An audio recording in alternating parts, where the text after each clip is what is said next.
Welcome to Category 5 Technology TV, episode number 462 for Tuesday, the 26th of July, 2016. So great to have you here. My name is Robbie Ferguson, and would you please help me welcome my co-host tonight, Jeff Weston. Hello. Jeff, tonight we've got an amazing action-packed show planned for you. I've got my House of Marley headphones ready, but I've been finding that some of my devices just don't have Bluetooth. I want to be able to stream from my TV to my House of Marley headphones, or any Bluetooth headphones for that matter. And who wouldn't? I want to be able to stream from my camera to the headphones. But can it be done? It can be done, and tonight we're going to learn how to turn any headphone jack into a Bluetooth transmitting device. That's exciting. And as well, we're going to be doing some networking.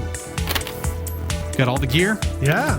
So you've brought some stuff with you? Lots of stuff. So if you don't know how to create a network cable, we're going to help you out. A little bit of DIY tonight on Category 5 Technology TV. Yeah, saving you big money. And the Y stands for why would you do that?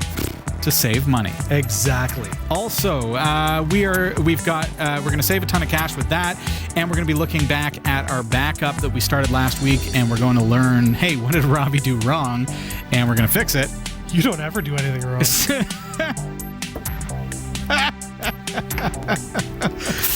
Thanks, All Jeff. right, and with that transition... That's why I pay him the big bucks. What? Oh, dear. Here's what's coming up in the Category 5.tv newsroom. Pokemon Go is not actually making money. Verizon is buying Yahoo. A full-scale version of Facebook's Aquila solar-powered drone has been successfully tested. Cops have asked a professor to 3D print fingerprints so that they can unlock a phone. And Star Wars drones are bringing out-of-this-world laser battles to your backyard. Stick around. The full details are coming up later in the show. This is Category 5 Technology TV. Welcome to the show. So nice to have you here this week. And it's an exciting week. We've got a jam-packed schedule. We actually had to print it on 2 pages. And 2 full pages at that. 2 full pages, folks. You want to stick around. Hey, first of all, starting off, I want to say thanks to all of the folks out there in internet viewer land that decided to, hey, send Robbie an email or a message wishing him a happy birthday. There's your birthday? So, thanks, buddies. Everybody. Yeah, it was my birthday on the 17th of July. So a little bit late for me to say thanks. But yeah, I did get some emails and no checks. But I did appreciate the emails very much. All right. Note to self for next year. The checks. Got it. Speaking of checks, big seller on our website this week was the House of Marley. They're still selling like hotcakes. And why not? I mean, these things are incredible. It was, what, like a month ago that you got the a pair of headphones for me. I can't hear you. Yeah. Oh, sorry. Okay. Oh, hey. So that was your birthday. Yeah, it was about a month ago I got my headphones. And oh, yes. My 5-year-old daughter has actually kind of tagged them as her own. She'll take my headphones and she'll be like, Daddy, can you put the princess music on? And on your phone? Yeah, through my phone. He just happens to have princess music on his phone. It's because I love my daughter. Okay. And she will literally walk around the house just listening to her princess music for hours with these headphones. And I'm like, I want to listen to my stuff. So they're amazing. They're like, my daughter loves them. She likes them better than our sound system at home. That's how amazing these things are. So not a surprise that they're selling great. Great. You can get yours at cat5.tv/headphones. A close second was the Raspberry Pi 3 kit. Not a surprise. We've been talking about the Raspberry Pi 3 here on the show. I love doing some DIY stuff and building things and doing all the kinds of things that we've been doing. We did a Retro Pi, which is a game console that Plex fits in your pocket. Plex Media Server. We did a LAMP stack, a Linux, Apache, MySQL, and PHP. Basically a web server that fits in your pocket. Mm-hmm. And so there's so much stuff that you can do with the Raspberry Pi kit. You can go to cat5.tv/pi to see what that's all about. Speaking of what is it all about? Last week, Shelley was on the show. And she was on the show. You were meant to be on the show, but you weren't here. I was not able to make it. Up to about an hour. You were hobbling around the house? Yeah, up to about an hour before the show. I was going to be coming in, and then just not going to happen. Hey, I did the news perfectly. I didn't stumble over anything. I didn't even put up the wrong graphics once. Maybe twice. Yeah. What was going on? Yes. We talked a little bit. We said something about your feet. Yeah, I had surgery. Just genetics. So your feet have been replaced with hands. Yes, it's true. Just like Aeon Flux. Neat. Just genetics have not treated me well in the toenail area, and so I had some surgery and taken that care of for the remainder of my life. I'm good to go. Jeff, why didn't you say something? I could have taken care of it for you. Because I want it to look clean. I've got the home surgery kit. Yeah, we use it anytime we're doing splicing or cutting. Yeah, not going to happen. All right. I did watch this one, but I don't think I could watch you do that. Yeah. I so badly want to post a photo, but I'm sure we'll make people all over the world just cringe with... He brought pictures. I did bring pictures. Should we show a picture or no? Oh, folks, turn your heads away. It's gross. It's awesome. Don't look at the screen right now. Take the kids out of the room. My kids view it every day. They're like, Daddy, look at your toe. Sorry about that. We try not to be overly graphic here. Ouch, man. Yeah. So you're all fixed up? I'm all fixed up, good to go, and now back to normal life. Good.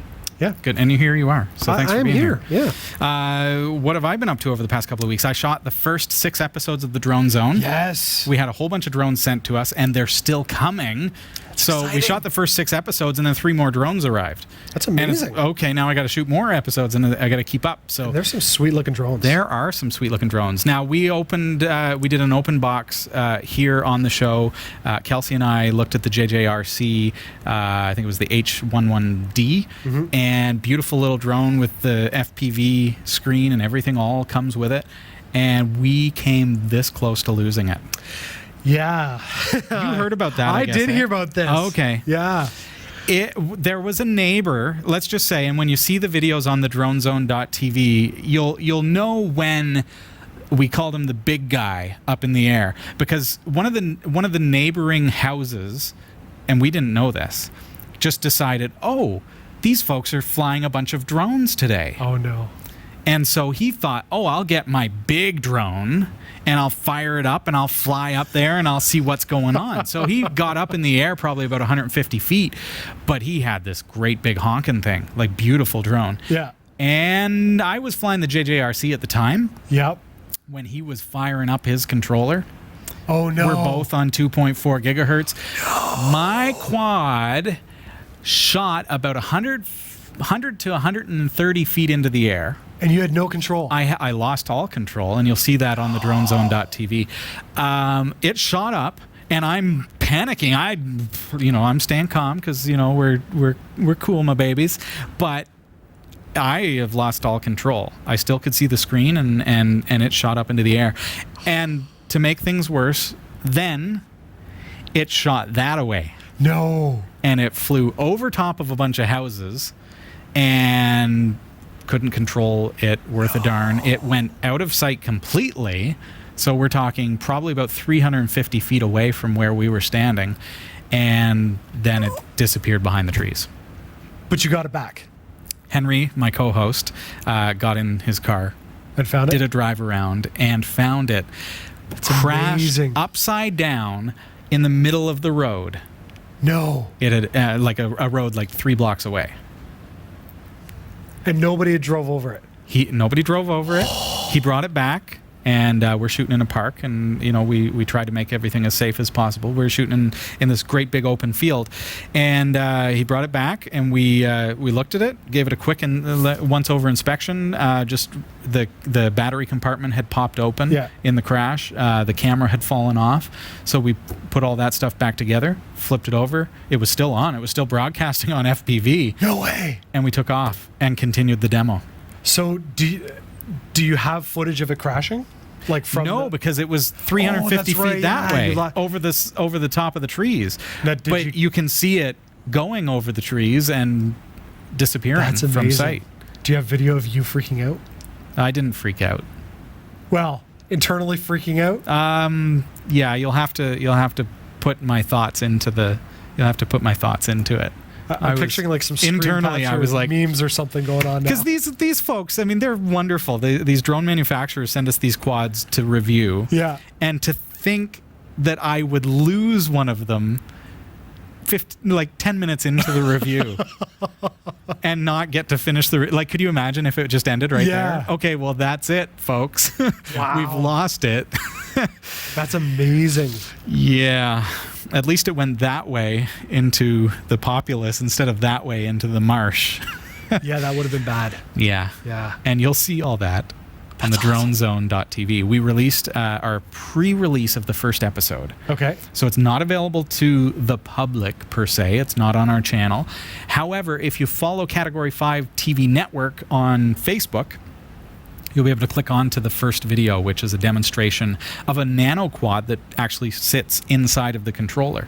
So you can fold it up into the controller and stick it in your pocket, and the controller doubles as a carrying case. So that is up right now on our Facebook page, and you can go to cat5.tv/Facebook, and that is strictly a pre-release demonstration of the show.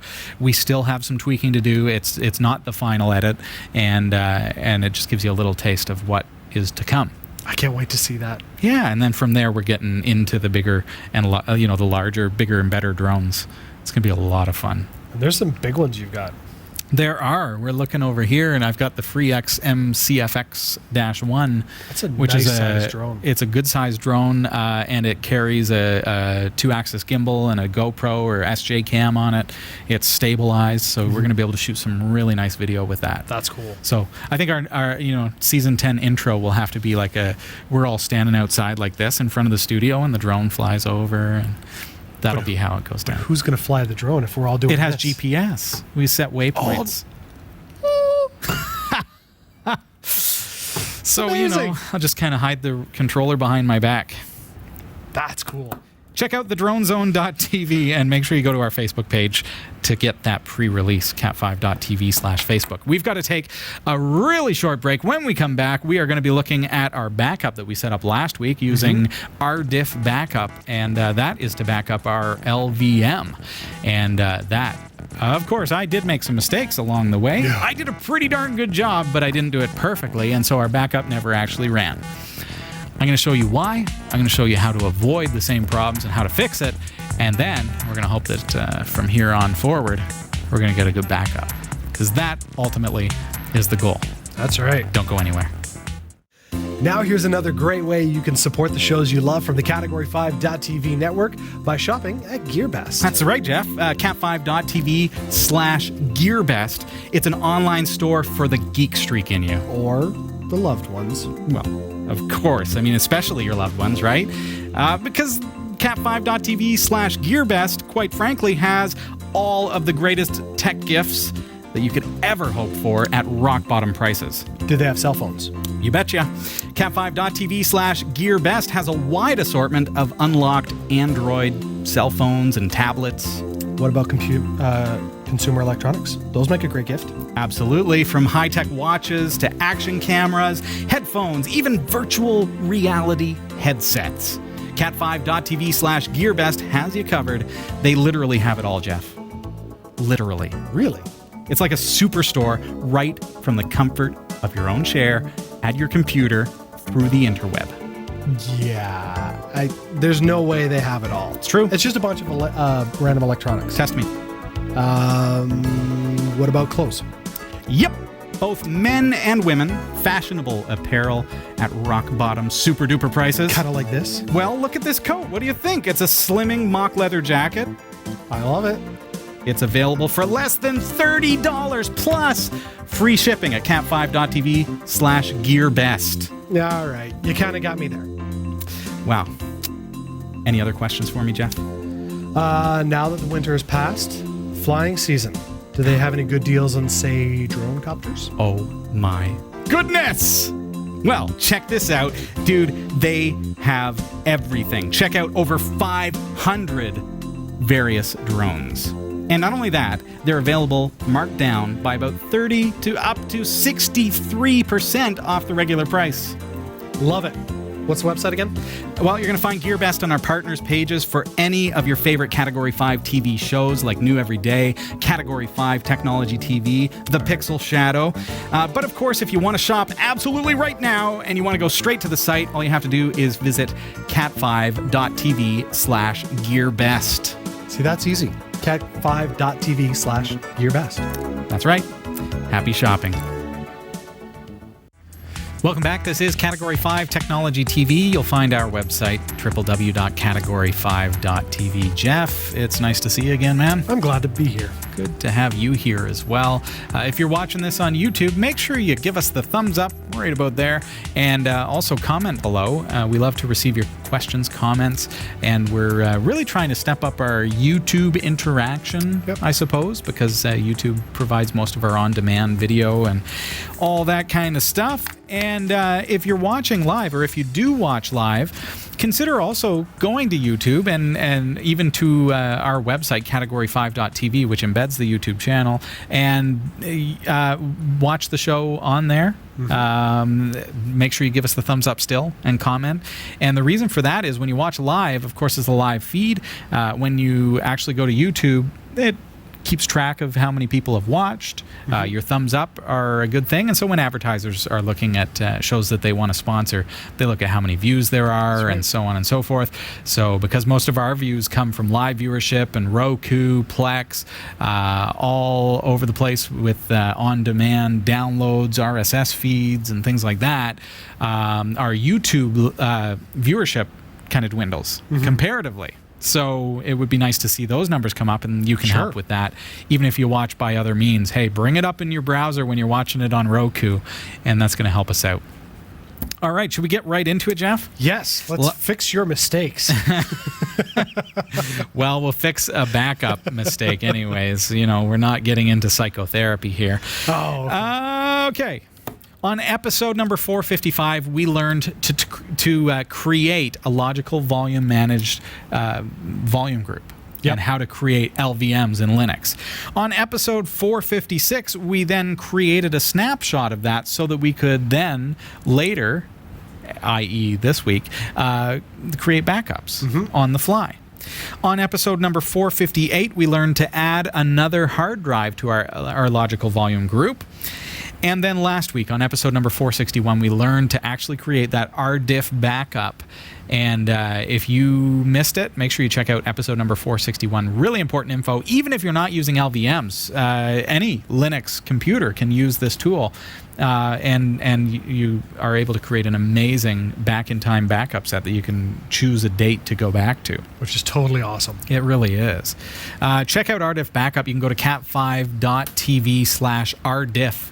RDIFF, and you'll learn a little bit more about it. See some of the examples there. Okay, last week we really got into it, and of course, when we do that, you know, I enter the geekery zone, and Shelly was falling asleep, and so I felt bad for her, and so I wanted to move things along, and I tried to push hard to get it out in a timely fashion, and everything was live. Everything happens live here. Yes. So there's a lot of chance that because it's not pre-programmed, we don't pre-test everything, that I could potentially, there's about a 4% chance I could make a mistake or overlook something. 4%? Last week, I think it was more like 98%. I did 2 big boo-boos. And some of you caught it, and I did not. But let's take a look at our unit over here. This is our Ubuntu Mate system. And if we go to our backup folder, now, of course, we created the test file on our desktop in order to see that backup take place. But let's jump back to our file system here, go into /mnt/backup, and you see, yep, our rdiff-backup ran. Great. Let's go into our snapshot, home. This is a backup of the snapshot, of course. Robbie, desktop, and the desktop is empty. What? What did you do? I can't, no, it's not what did I not do. What did you not do? Those of you who are following us on Patreon, our patrons, thank you. You already know that about one of the issues that I had, and I'm going to show you that one right now. Last week, when I created the script in order to run the backup, there was one fatal flaw in that script. Okay. And that's that I did not specify the path for any of the tools that I was using. So, for example, rdiff-backup. Well, I can't just say rdiff-backup in my script because it's going to be run as a cron job. Okay. That's a scheduled task. So as a cron job, consider that probably it doesn't know the paths. So when I go to the terminal, basically what that means is when I go to the terminal here and I type rdiff-backup, it finds it, right? Now it says I didn't give any arguments, but it did find it. I could say rdiff-backup -- version, and it will tell me the version. It's there, right? But a cron job doesn't know how to handle that because it doesn't know what the path is. So it needs to know the hard set path of where that file is. So the way that we can find that is in Linux, we can say which rdiff-backup, and it will say, rdiff-backup is in /user/bin. So now that is the full command that I have to feed to cron. Okay. Similarly, things like, let's say lv remove, right? So I can say lv remove here. It says I can't run it as a non-root user, blah, blah, blah. However, for cron, I need to say, first of all, which lv remove. And it says, oh, that's in sbin. So that is the command that I need to use in my cron job script. So let's go into my scripts folder and edit that backup script, and you'll see that I've already fixed it, and I did in fact fix this, Jeff, on my blog, which I promised I would post this script, and I did. And so the script that's there is a fully functional script, and you can find that, of course, in the show notes or the description below. Click the link to be able to get a copy of that backup script, and then you're going to be able to follow episode 461 and today's episode 462. And so I've already fixed that. You see, things like /bin/mount instead of just mount. Things like /user/bin/rdiff-backup. And then /bin/umount, and then /sbin/lv remove. So that stuff is absolutely required by cron in order to run as a scheduled task. It needs to know the paths where those executables are found. That is my first fatal flaw. I caught that one just after the show, and I fixed it. And when I posted the show, I fixed it in my script. However, you notice, okay, what? I'm in the scripts folder in my home folder, so this is basically ls/home/robbie/scripts with a capital S /backup.sh, okay? So that is my backup script. It found it, okay? Now, as super user, so let's go sudo crontab -e to edit our scheduled tasks. Enter my password for the super user. And you will see my second fatal flaw in my scheduled task. Do you see it? Is it the two looking zeros that look like eyes? No, that's actually a good thing, Jeff. And I'll explain that once again, just as a bit of a refresher for you. But what I forgot. Scripts. Okay. You know what? In hindsight, I was rushing, right? I should have copied that to my clipboard and ran it to see if it actually ran verbatim. Okay, so Jeff, 0, 0, *** means, and this gives you a little hint up here. When do you want to run it? So look at this one, and that's hour. 0, midnight. Okay, so the hour is 0, the minute is 0. So at 0, 0, so army time, midnight. Right? So if that said 30, that would be 1/2 midnight. Right then. Midnight plus 30 minutes. Okay. If you want to do 12, that would be actually 12 minutes after the hour of midnight. If I want to run this at 4 a.m., similarly, if I wanted to run it at 5 p.m., 5:12 as a matter of fact, or 5 o'clock in the afternoon. Okay. I can also say that, and that is going to run every single minute in the hour of 5 o'clock on every day of the month, on every day of the week. So Monday, Tuesday, Wednesday, Thursday, 1, 2, 3, 4, 5, all the way up to 31, so on. Okay? So I probably don't want to do that in most cases. However, you might say, hey, let's run every hour. Oh, that would make sense. Right? On the hour, or at 1/2 every hour of every day, every month. Okay? For our backup, it's going to be a daily backup, so we're going to say midnight or 3 a.m. every single day. Okay? But the key thing here is noting that I left off the word scripts. That's the folder that it's actually running in. So now if I hit Control-O to write to my file, hit Enter, and then Control-X to exit, and it will install the new cron tab. So let's go to my desktop, my actual desktop, open my test file. You'll see that I did, in fact, take the time to add some things to it, but those things are all moot because, well, it didn't run. So here we are. It's July 26th. This will be our first backup. All right, save that file. That is now on my desktop. Our backup will start with that, with the backup that will happen tonight at midnight automatically. Okay. Look at that. So now if I go into my terminal and I run my backup, now I want to do this anyways. I don't have to do this manually, but I can run it. And the reason I want to do that, Jeff, is I want to show you how quick the backup is. Do you remember last week how the backup took some time because it had to go through and find all the files that I was backing up? Right. This time, it's only going to back up the files or the bits, not even the files, the bits that have changed since last Tuesday. Okay, all right. So let's run it and see the difference. 3, 2, 1.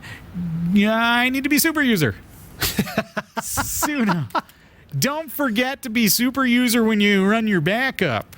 Because remember, our backup is saving things from like etc folders that my Robbie user doesn't have access to. All right, and 3, 2, 1, go. Running the backup. Here it goes. It's made the snapshot. It's going through and it's finding out if there have been any changes. It's saving incremental mirrors for our files and then saying, this is what's changed. And now, see, it goes Squirting through the mirror files. Yeah, and then it's done. Look at that. No errors. So let's look at the summary. We have 552 files. Changed files, there were 81 files which have changed in the past week. Okay. All right. Deleted files. There are 2 files that have been deleted. And new files, somehow, there are 469. I'll tell you how that was. It's because I ran an apt-get upgrade, and that upgraded my operating system. So some of the things in etc are going to be backed up. So the total change is 19.9 megabytes. So remember, with all of those changes, my backup today only took 19, almost 20 megs. So that's nothing. It's nothing. So when you've got a 3 to 8 terabyte external backup unit, you've got years of backups there. And that's if you're an active user, unless you're backing up all your movies and such. But if you're just doing regular operations, oh yeah, you're good to go. So that backup is now ready. My cron is ready to go. My script has been fixed.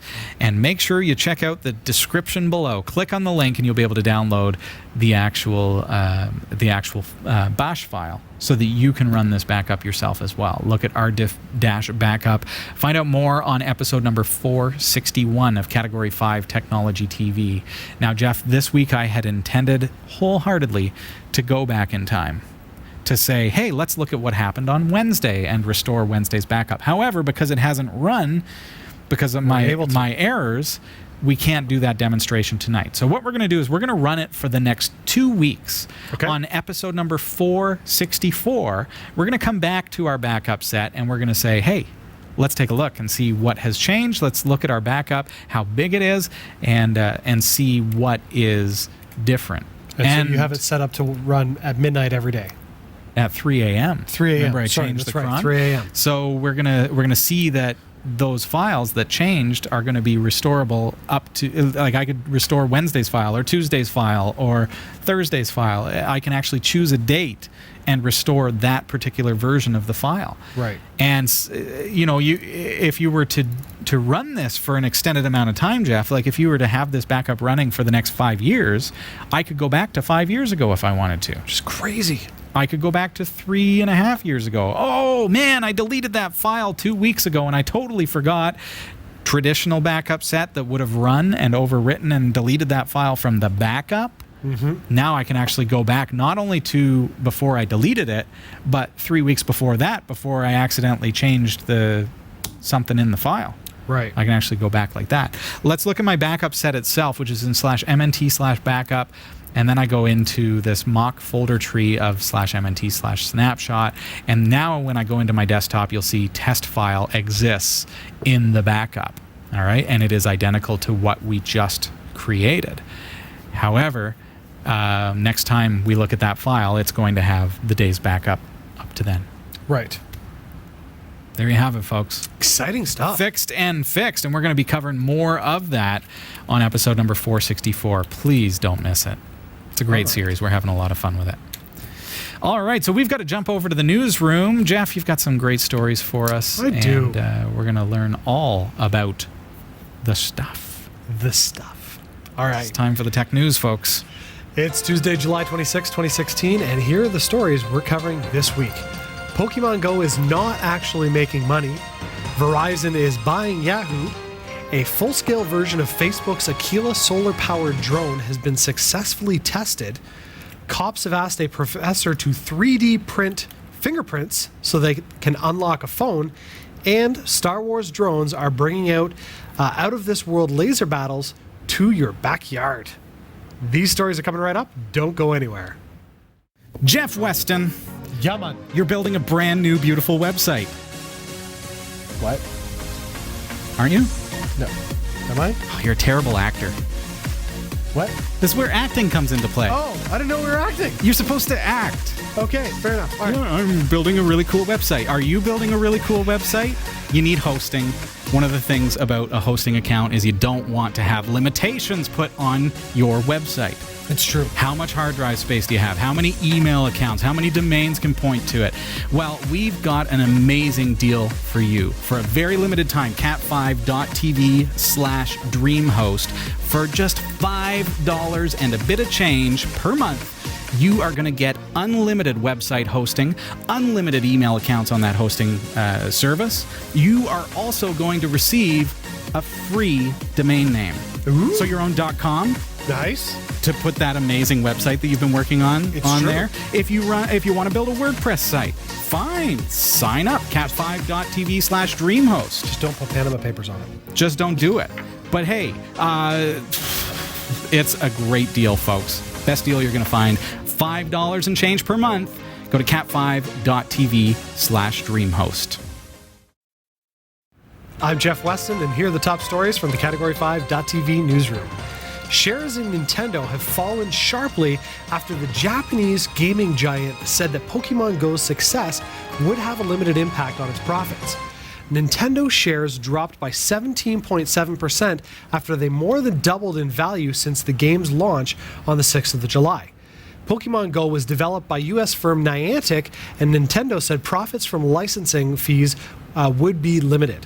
However, even with the decline, Nintendo shares are still up 60% since the release of Pokemon Go on the 6th of July. The gaming company is due to report first quarter results this week and has said it has no plans to revise its earnings with the outlook for now. Some analysts believe that the market overreacted to the Nintendo statement. Okay, I've been watching this because there's like a plethora of news stories about Pokemon Go daily. But when it came out and suddenly everybody was buying into the stock, my first thought was, Speaking of overreacting, it's not Nintendo who made this, it's Niantic. I mean, why are you buying Nintendo shares? You should be getting... isn't it a Nintendo game, though? It was a Nintendo game, but it's Niantic who makes it. Does that matter, though? Well, when... Yes. Because it's licensing. Yes. Nintendo notoriously makes their money, or has made their money ever since the NES, on licensing. Right.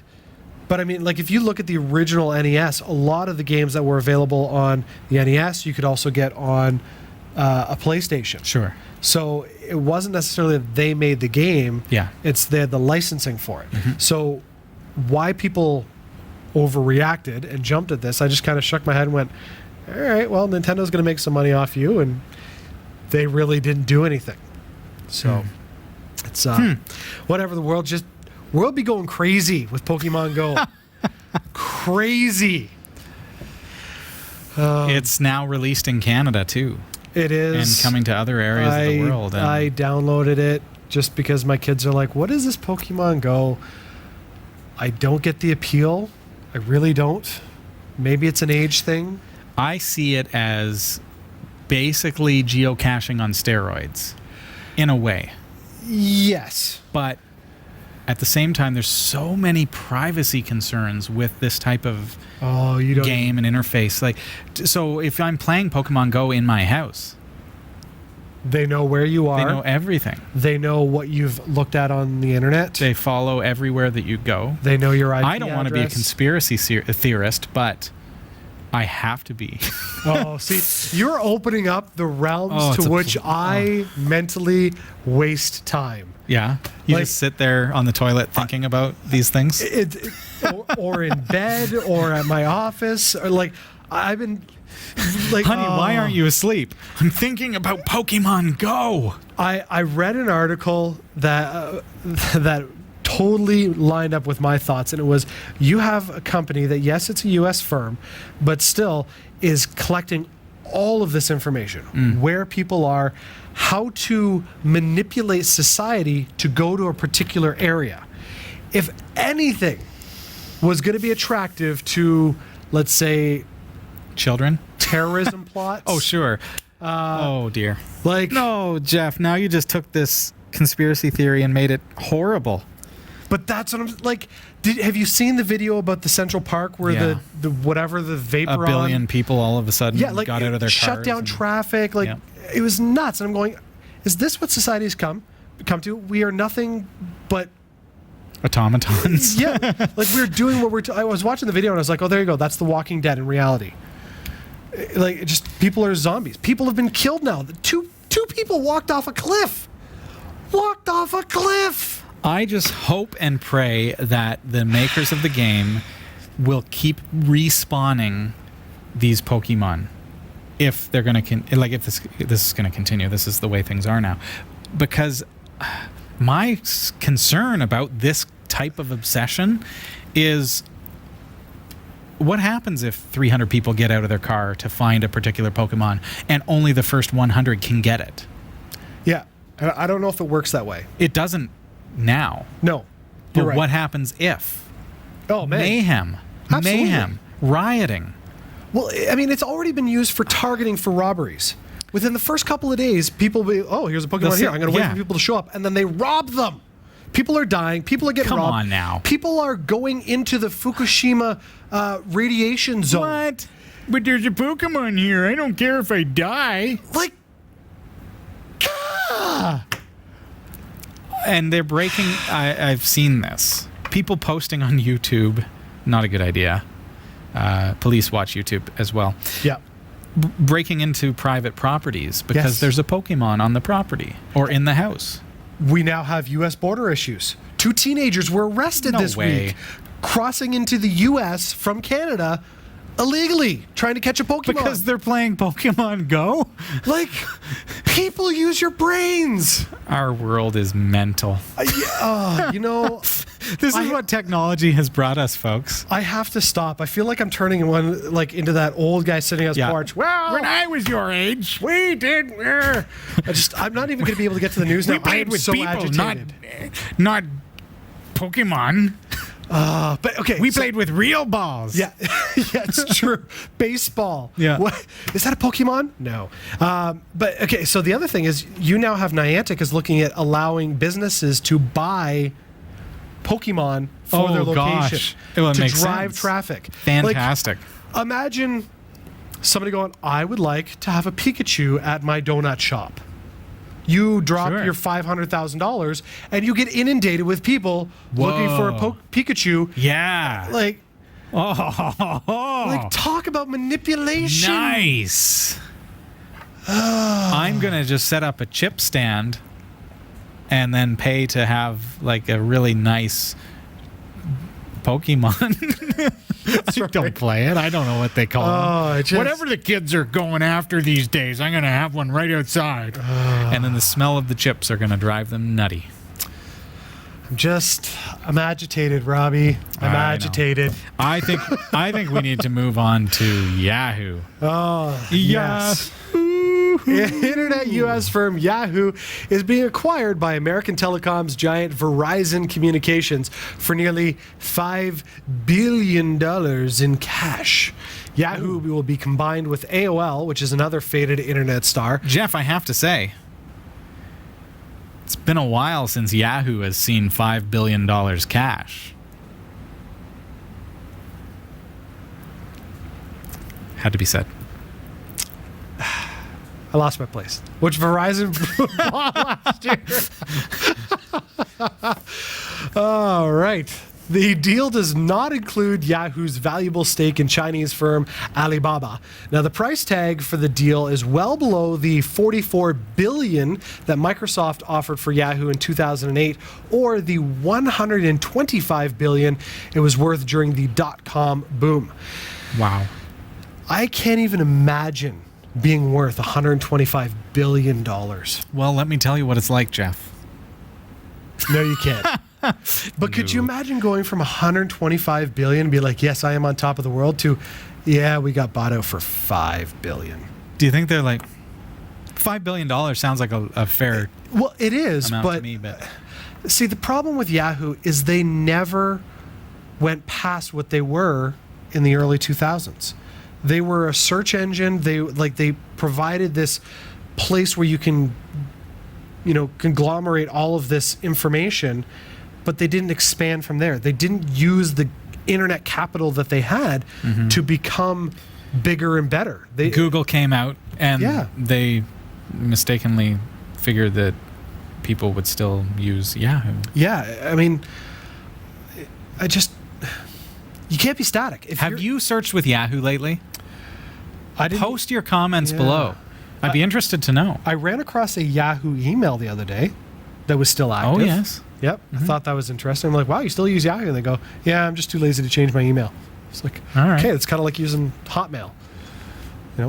But. Or what was the AOL? Yep, AOL.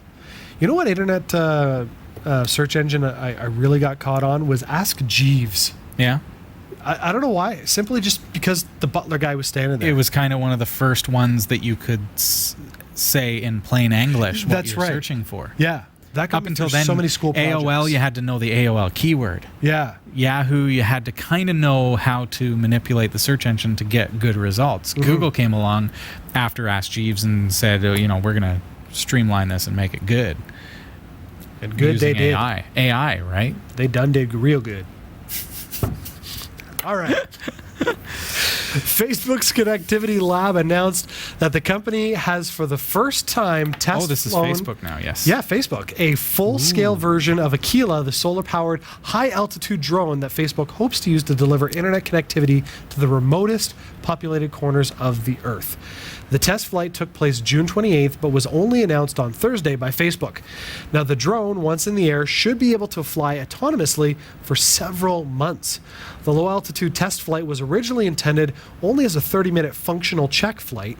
It was so successful that we ended up flying Aquila for more than 90 minutes. That's 3 times longer than originally planned, wrote Jay Parikh, Facebook's Vice President of Infrastructure Engineering, in a post on Facebook's newsroom blog published today.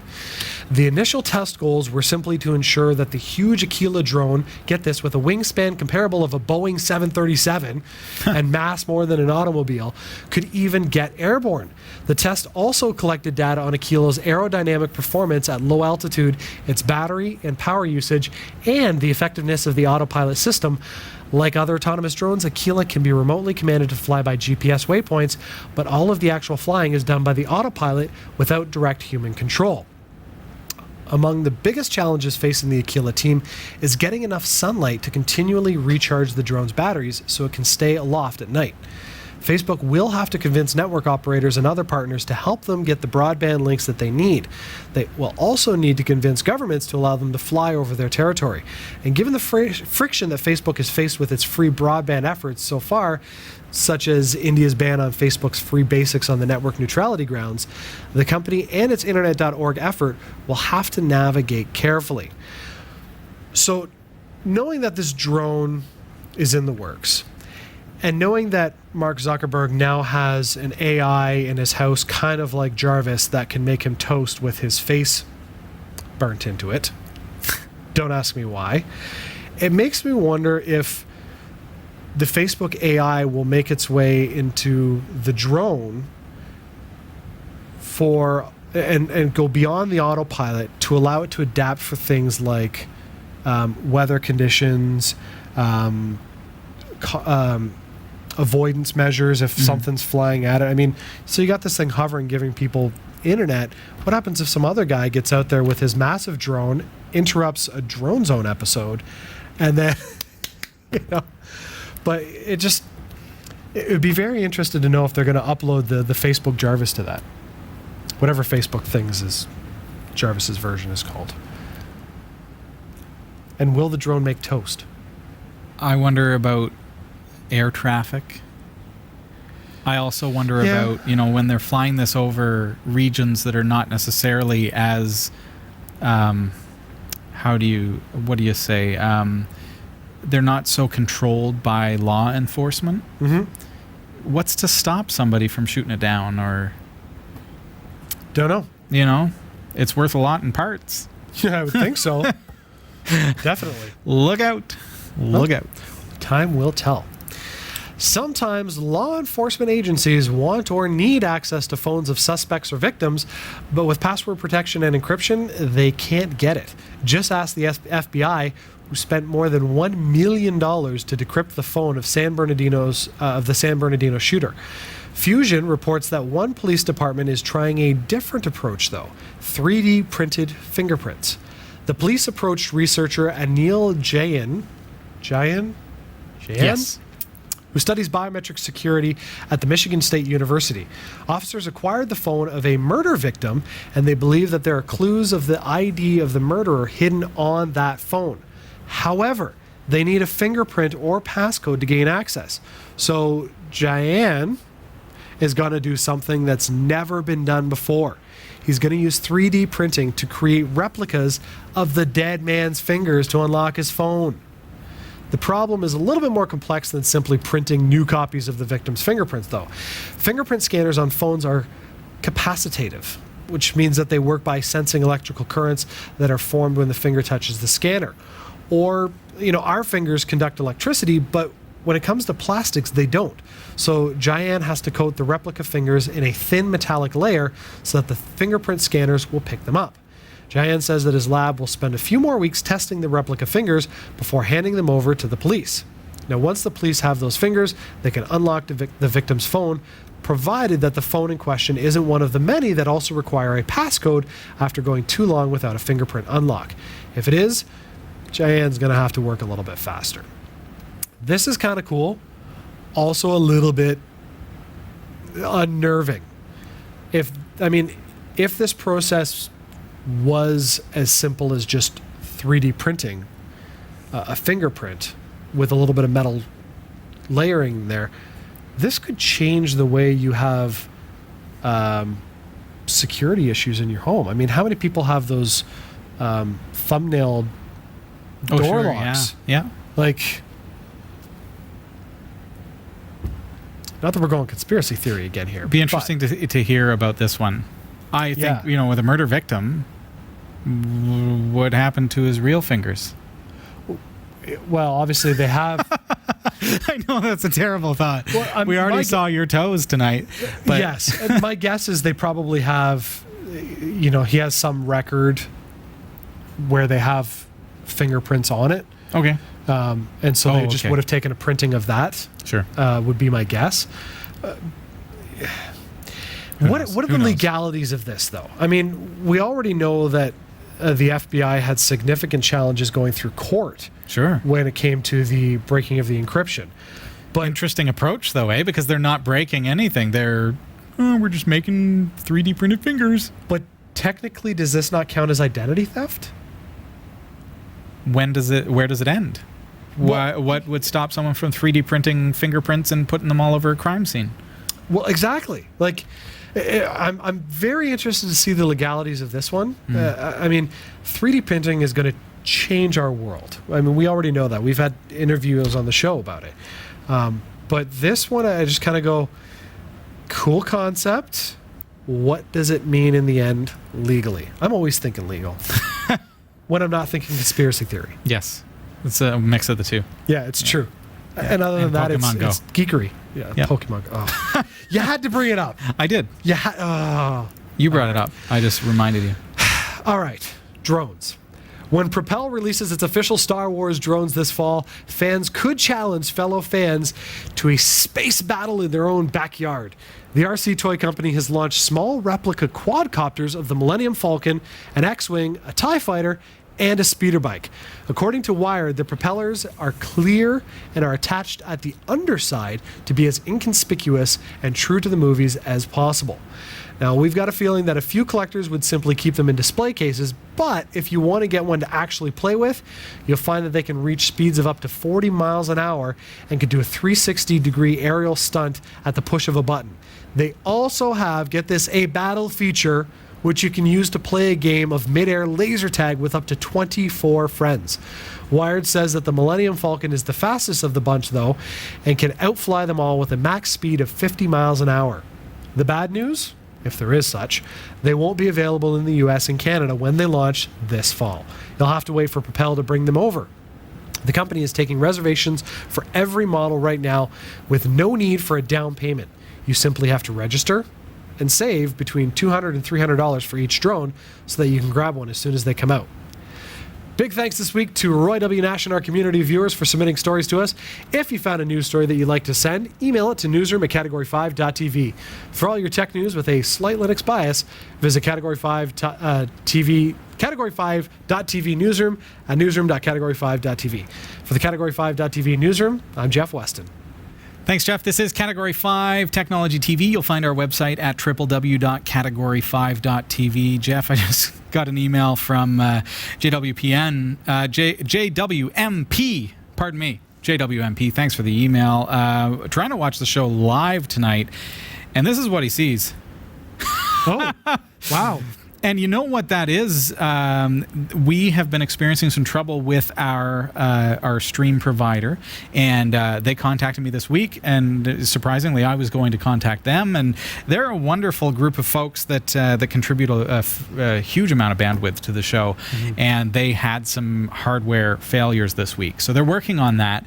What we are going to do in order to get through the technical issues that we've been having during the live broadcast, because it's not on our end, it's at the stream provider's end, they're going to repair that server or replace parts or whatever it takes.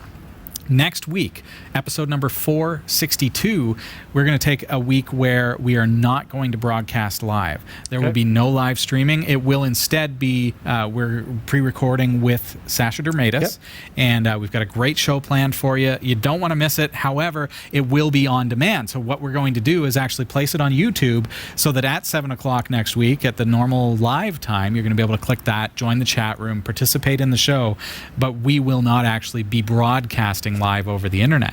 Right. That's going to give the hosts the chance to fix the server, and that's going to be a wonderful thing. So then when episode number 464 comes, we're going to have that fixed for you. Thanks for sending the photo. I am so sorry that you're having trouble watching live. Of course, those of you who are watching on demand on YouTube, on Roku, on the various platforms that carry our show, probably didn't even know that we were having some little technical blips. We cover it so darned well. We're pro. We're pro, just don't get paid. That's right. That's all. We're just the most miserable pros ever. I don't know about you. I'm pretty happy. I love it. As long as I'm not getting caught up with Pokemon Go. But isn't the definition of pro that you get paid, though? No, that's just a paid pro. Oh, okay. Let's find out. We're free pro. Webster?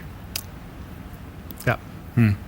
Okay, I want to take a really quick second to show you a really cool device. You can pick this up at Cat5. Go to shop.category5.tv, pardon me, shop.category5.tv. In the search over at the right-hand side, type in Bluetooth, and you're going to find this amazing little device. This is so cool. I love it because we broadcast all the time. Yes. We have camera folks that work on the camera. When we were shooting the drone zone, this came up. Jared, who operated camera for us, we're flying drones. These things are traveling. Some of them are going between 40 to 100 kilometers an hour. So he had to be way back with a 400 times zoom or whatever, a 400 millimeter zoom on DSLR shooting video.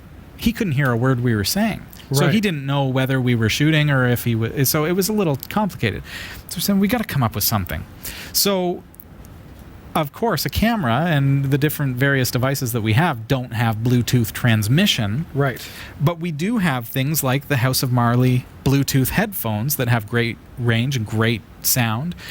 And the camera guy could wear these if we could just send a feed to him. Right. So along comes this device. Search for Bluetooth at, the website is shop.category5.tv. It's too simple, Jeff. That's really little. It's so tiny. Look at this.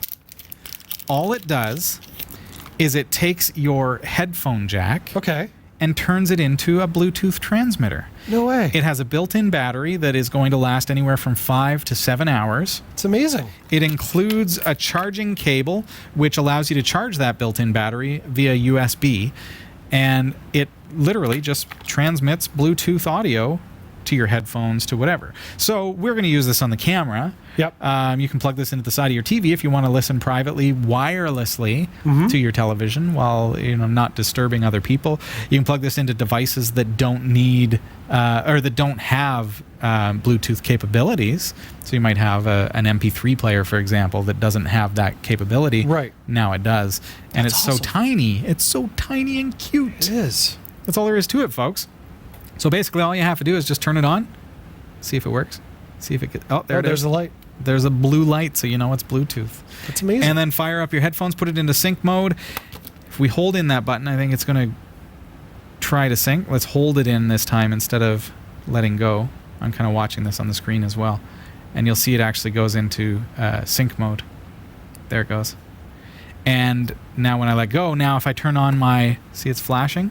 If I turn on my headphones in sync mode, they will pair. There's no Right. password needed, Oh, okay. nothing at all. And then I've got Bluetooth transmission. There, it's Nice. waiting. It's waiting for the headphones. I'm going to fire them up. That's exciting. Put them into pair mode. There it goes.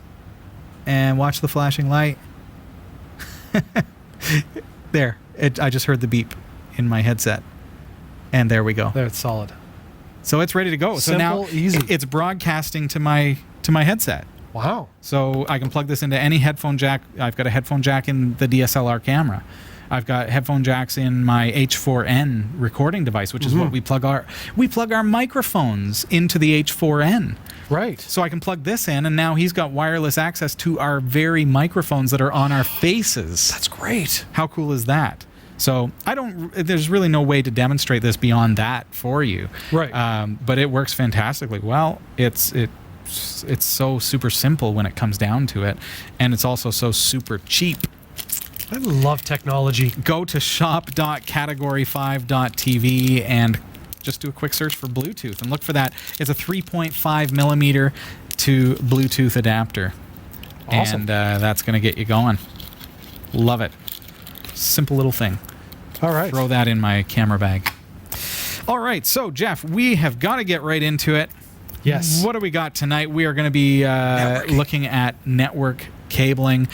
We've been talking about this. I've got to fire up this camera up here. So entertain them, Jeff. Okay. I can actually give an overhead view for you folks. Ooh, that's exciting. Yeah. So all of the gear that we're going to be using tonight, you can get those on the Category 5 shop, so shop.category5.tv. I actually set up a hot link for them, Jeff, that That's makes right. things even easier. cat5.tv/networking. Makes all it of it's real right simple. there. So all the hardware, now Jeff has brought some, I've brought some, but the hardware that we need in order to do our own DIY networking, it's all available. Not necessarily these models, but everything that you need. So we've got a different tester, for example, but really you just need a cable tester. Yeah. So let's look at it. First of all, why is it a good idea, Jeff? Why would I want to do my own networking? You're going to save huge money. That is the number one reason. Have you ever bought like say a 10-foot or 12-foot Ethernet cable for $15? $15 would be on the cheaper end of things. I mean, I've seen. So I tried to run a cable. My house, I needed 50 feet. Okay. And the store was going to charge me $60. $60. I'm like, not going to happen. Cable. So I went out. You can buy a spool of 1,000 feet for that. Yeah. So I went buying in bulk, folks. Yeah, I went out and I bought a spool of 50 feet. Okay. For, I think it was $15. Just the plain cable. Get the connectors. 50 cents on the dollars to what I would have spent. Even that's expensive for me. Like I would buy a box spool that you just keep pulling wire out. Right. And it's 500 or 1,000 feet for, 40 or $50. But that's because of the bulk discount. Yes. Yeah. Exactly. So, the more you buy, the cheaper it is. Yeah. And I didn't need that much. But so it saved me significantly more money. You're going to save a lot of money. You're going to get better internet, better networking. Yes. I think about, I've got a server in the basement. Well, if I was doing Wi-Fi so that I can access that from upstairs, for example, is probably going to have some trouble sometimes. I'm going to have slowness issues. If more people are online and the kids are watching shows on the Roku, which is also wireless, then I might have a slowdown on the network. Yep. By running Ethernet, you've got gigabit Ethernet. So 1,000 bits per sec, 1,000 kilobytes per second, or whatever it is. Just something like that. Yeah, a gigabit. Yeah, there's also the versus Wi-Fi, which is a nil comparatively.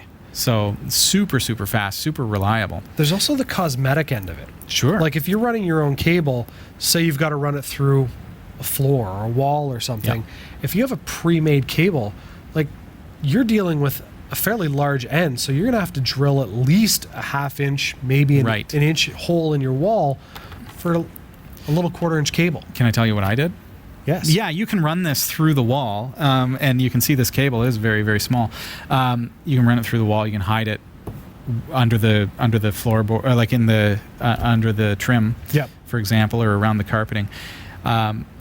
When we moved into our house, there was ductwork for central vac. Oh. I do not have or want central vac. So you ran it through that? So I have all my networking down where the central vac used to be. That's amazing. Because it didn't come with the house. It's just a conduit. Right. And I ran all the cable up through the central vac. So everywhere that there used to be a central vac jack, I removed that and I replaced it with an RJ45 jack, an Ethernet jack. So That's amazing. Now there are Ethernet jacks all throughout the house. That's awesome. And I didn't have to do any drilling. That is great. Okay, well, I did not get that lucky. Okay. So, but even still, there are benefits to it. Yeah. When you're running these kind of wires, one thing that I want to mention is that they are typically susceptible to electrical currents. So you don't want to drape them over electrical wires. So watch out where you're draping them. If you're putting them up into drop ceilings, or if you've got access to the attic and stuff, try to avoid those big, thick power cables that are going through there as well. Don't run them along the same cable. Same run. Okay, so what do we need? We need cable. Yep. So you've got category 6 cable. We're going to talk a little bit about the differences in different grades of cable. This is kind of the higher end modern cable. Then you've got some, these are just nice little end, I don't know what the technical term is, protectors, but they make the cable, and let's switch over to my overhead view. This will actually give you this nice clean end on your cable so that it's easier to, I guess you're not going to snag the pin and break it off and things like that. Yeah. So you need a cable. These are an accessory that you don't necessarily need, but they are kind of fancy and nice. You're going to need what's called RJ45 ends. So these are the actual plugs. Okay, and you'll notice that, what do? The cable's not going to just go in there and just work. It doesn't work that way. You also need some tools. So you need a crimper, which also acts as a cutter and a stripper quite often. Okay, so the RJ45 actually goes into one of the sides here, and only one side. This will also do RJ11, which is telephone, but there's RJ45, which is your Ethernet, and then you crimp it, and it's going to punch down that cable for you. Yes. And I think it's stuck forever. Probably because there's no cable. Because there's no cable in it. I could play with it. I'll let you play with that. Then you need a cable tester. Now this tester is going to tell you whether you've done a good or a miserable job. So when you put a good cable in here, And again, it doesn't have to be this exact tester. When I put a good cable in there and turn it on, I'm going to see the lights go 1, 2, 3, 4. 1, 2, 3, 4, and they're green. If I've got the cables reversed, so they're backwards, it's going to go red. If there's a short, it's not going to light up at all, or if I've miscabled it, or if it's not actually making a good connection.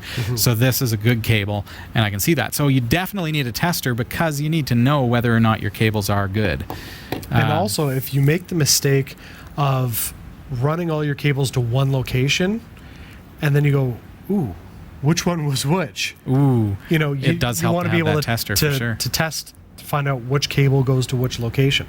So I mentioned my conduit from the central vac, and you could cut a hole in the drywall, and you could do similar. You could have a jack where you can plug in your computer. Right. Hiring someone to come in and do it can be extremely expensive. Very. But you can do it yourself, and it's really quite simple.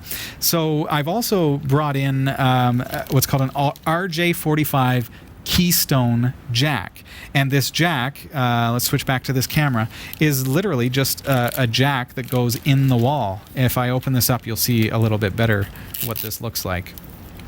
It's got a couple of little pieces.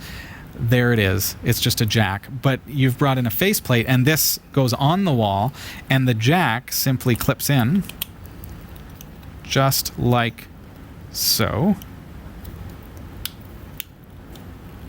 I promise you it does. It goes in one way. There we go. So then it goes in like that. So there's your actual jack on the wall. Okay. So you'll notice, though, that this particular jack has a very strange way to interface with the wiring, and that's where you do need one more tool here, Jeff, and that's called a punch down tool. Okay. So we're going to look at how that works and how we can actually punch down this jack so that we can actually put this in the wall. Okay. And then I can remove the keystone from the plate. Usually not too tough to do. He's my muscle. All right, let's take a look at. Can I take a look at this cable? yeah, man. All right, let's cut this cable with your handy dandy cutters here, and let's get a look. So, Ethernet is basically 4 twisted pairs. Can I do this? Sure. If it makes you happy. I want to show you what's inside here. Okay, we've got a bunch of thread. See that? And the thread is nice and strong, and what that is for is so that when you're pulling this through the wall, you're not actually pulling on the wires themselves, but instead the thread acts as a little bit of a support so that when you're tugging, it's not going to damage the actual wire. So that is literally just to give it strength. Then you've got the 4 twisted pairs. So we've got blue and blue-white. We've got brown and brown-white. We've got orange and orange-white. And we've got green and green-white. So these are what we're going to actually use to create our cable. So with our cable here, and Jeff, you're more familiar with your particular tools than I am, but yes, this is actually kind of nice. So this cuts, and oh no, that just cut. It cuts. Oh, you show us how it's done, Jeff. The first time I did it, it actually kind of did it did a stripping as well at the same time. Yeah. So in this particular handset, the stripper is actually on the side. Okay. So what you do is you throw your cable in, it fits into the hole nicely. Oh, okay. Let's change camera angle so you can see that. So there's, whoop, there we go. There you go. So right there's there. a nice little hole. Yeah. And then from there, it's just a matter of just give it a little twist. You're off camera now, but try to keep it about here. Twisting, and then pull. And Okay. There you go. So there it is. Okay. So now, typically I would have an X-Acto knife or whatever to get rid of the little bit of fluff, but we can just do that. Or I don't know if you can use your cutter. Yeah, the cutters do work. Just to get rid of some of the fluff. Yep. It's not a big concern anyways. So when we pull these cables out, basically we separate those and line them up accordingly. So there are a couple of different ways that you can do this, Jeff. There's what's called A and B wiring. They're both going to work. They're both going to work the same. Basically, all it is a color pattern that allows you to know, okay, well, which order am I going to run these cables in? Okay. So that, because you need a pattern, because if I wire one end and then I wire the other end differently, things aren't going to match up. You're going to have short Right. circuits and it's not going to work. So really what A and B wiring does is it just keeps consistency across all of your different ends. Now, theoretically, could somebody say, look, I can never remember the A-B, so I just want to go solid brown, solid blue, solid green, solid orange, stripe brown, stripe blue, stripe green, stripe orange. Could they theoretically? No, you want to stick to standards. Okay, then. And that can cause a lot of problems if you don't. I'm having trouble with your cutter because I keep cutting the wire right through. So maybe you could actually demonstrate right over top of here All right. how to get the ends separated. Your tester is pretty nice because it actually shows the color codes. So we've got A and B, and we're going to show you how to actually end those. Sorry, When I had cut there, Jeff, it actually cut through one of the wires. So, Gotcha. Okay. Yeah. So you just want me to strip it back? Yeah. All right. You want to separate that out? And you know, you're going to do this several times before you get it quite right. Oh, didn't twist it enough. So let's do an RJ45 on this end. So that's the plug itself. Okay. So get those all separated out. All right. Do we want to have a nice, pretty end like this? If you do, now's the time to put them on. That's correct. Before you even separate your wires, you want to do this. bring it over here so that we can be on Oh, yeah, camera that's here. right. Yeah. So you want to just slide them in and slide it down even further so that you still have full access to your cable. And then from there, just separate.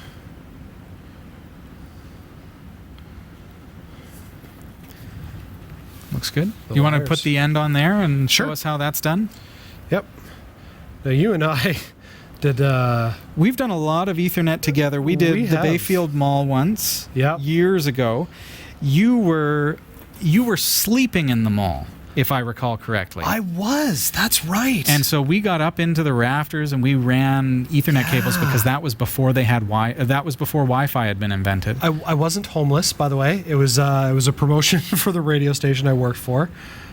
You had to live in the mall for a couple days. It was a week. A week. 5 days. Yeah. nuts. Until He needed internet, folks. I did. I was there for a very long time, but it Yeah. was to raise raise food for a food bank. Cool. And so once we had enough food, so okay. All So right. what are the A and B? Okay, so we've got this here, and I've put it up on the screen for you. But basically, we're going to go with B. I stick with B.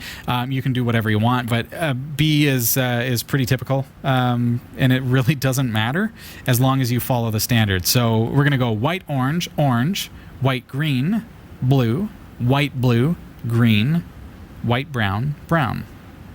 Okay, So white, orange, orange, yeah, white, green, blue, yep, white, blue, green. green. This is where it gets fun, folks. You got to pinch those right down. And So you see how then Jeff is flattening them with his fingers? White, brown, and then brown. Okay, so Jeff has actually flattened these so that they're in the correct order, but they are flat. Okay? Yeah. So that now when we put the RJ45 end on, Now you will find that the first time you do these cables, Yeah. you may have a lot of extra wire. So if you on have these, yeah. that's correct. So if maybe you've cut off an inch, so you want to have lots of room sure. to play with. Yeah.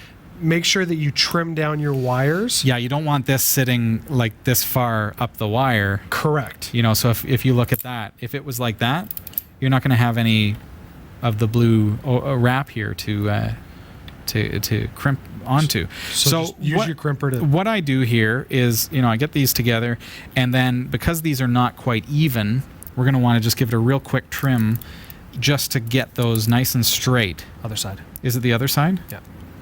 That's the... Oh, yeah, okay. I see how that works now. That's why I was doing it wrong, Jeff. There we go. So now we've got a nice, perfectly straight cut. All right? We're going with B, and so we've got the conductors facing up, and we're just going to push that in, and it's going to slide right in, and the one thing that we want to make sure of is that all of the ends are touching at the end here. So just give that a really good push.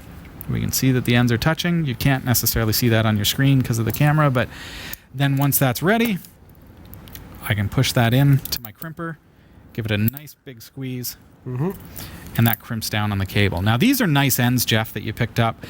We've dealt with some really horrible ends in the past. I'm going to put that on there. Now we've got, look at that. It's like a prefabricated, beautiful cable that we've now built ourselves. And this is, what, about 10, 15, 20 feet? Yeah, something like that. We could actually build a nice, big, long cable. Yeah, we've dealt with some, what are called RJ45 ends. They're evil. They're nightmarish and horrible. These are so easy, and you just got to carry one piece. And it's so when you're buying your RJ45 ends, of course, you can get them on our website, cat5.tv/networking. Watch out for the ones that have the H piece. They work nicely. However, they are a pain in the butt to install. Yes. So how easy was that for me to crimp down?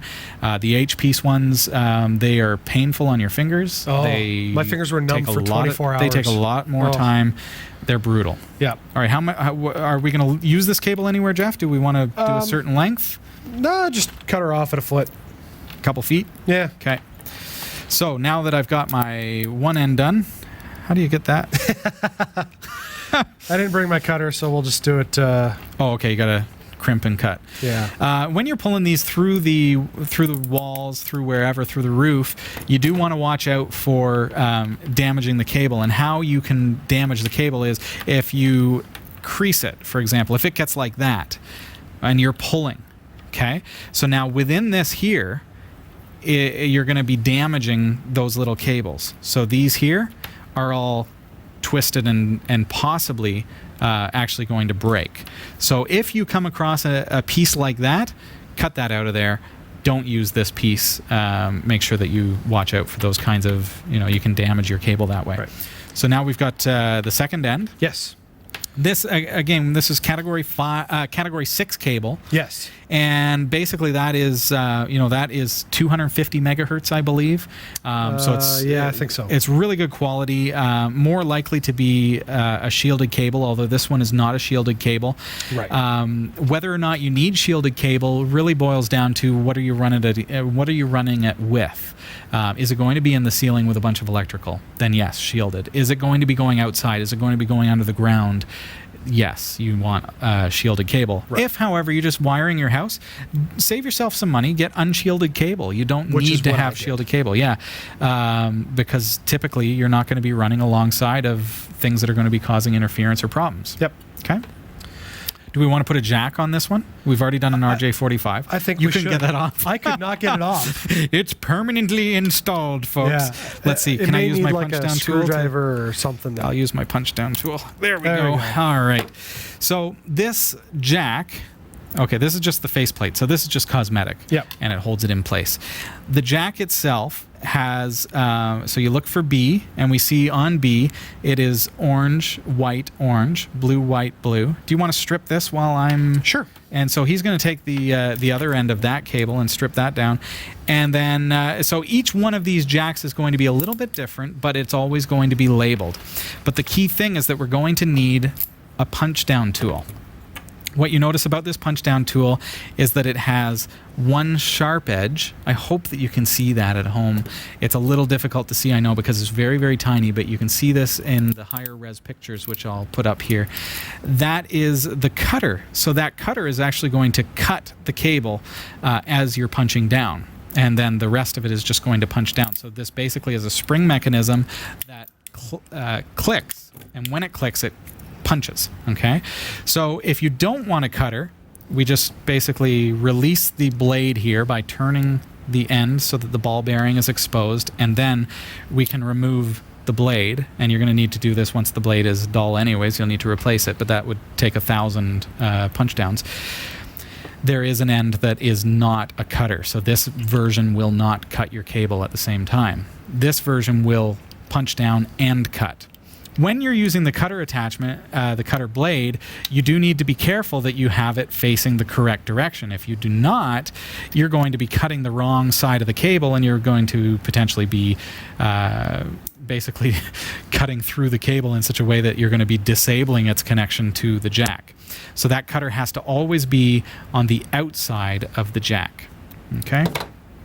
How are you making out there, Jeff? Good. I'm just separating the Getting those all separated inner out. wires. Perfect. So basically just untwisting the twisted pairs. And you see that you'll get a lot of these little pieces of wires and stuff. So just So don't do it over your keyboard. have a vacuum or a broom handy. Okay, so this is the easy part. This is nice and simple.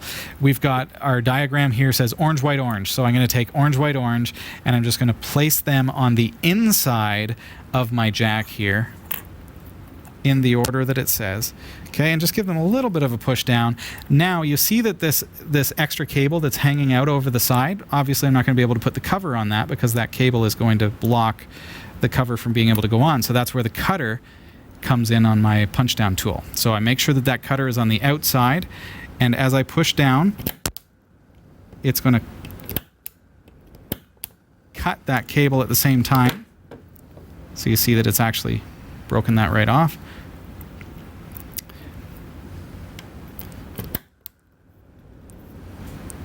You can just get the angle just right. Sometimes takes a couple times just to cut right through.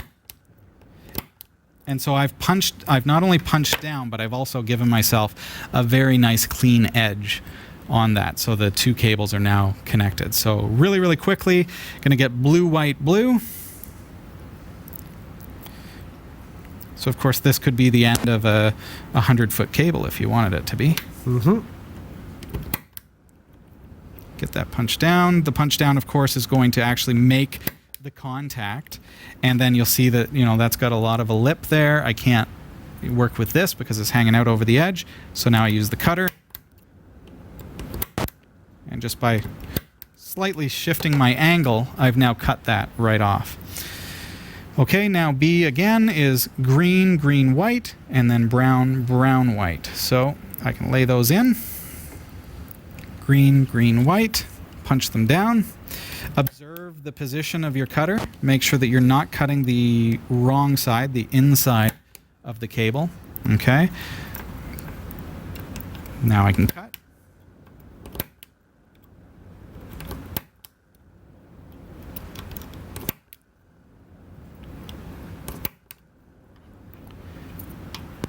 And that's just holding on by a thread. And then brown, brown, white. What do you think of that, Jeff? It's amazing. Love it. Sweet little cable we've got going on here. A little 1-foot cable with a jack on the end. This is our demo cable, folks. Sometimes they shoot across the room.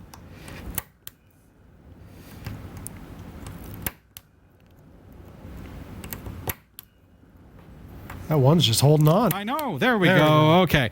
So now we've got that nicely crimped. Not crimped, but punched down, and you can check that everything is making contact. And now we carefully push the cable down into the casing here so that it's now flush. Mm-hmm. Okay? And then that bag is going to come with a couple more things, and that is these little covers. So we're going to just simply push those down, and they're going to snap in. So I've got 1 and 2 on this particular design. Maybe a little bit different for you. That's just pushed down by your hand. And then you should notice also that most of the time they're going to also come with a little zip tie. And that is to actually hold the cable so that it doesn't get pulled out of the jack. Okay? So you feed that around and then lock it in.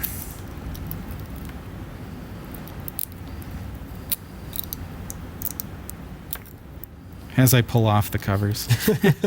And in hindsight, we should have probably, we're looking at time here tonight, but should have probably tested the cable before I put the zip tie on. Of course. But so then I can cut that. But let's jump straight into testing the cable now. We've got B on both ends. Okay. So you've got, we're going to put that into the jack. Yep. And then the power end. Moment of truth. Ready for it? It's good. Let's put it up to the camera here.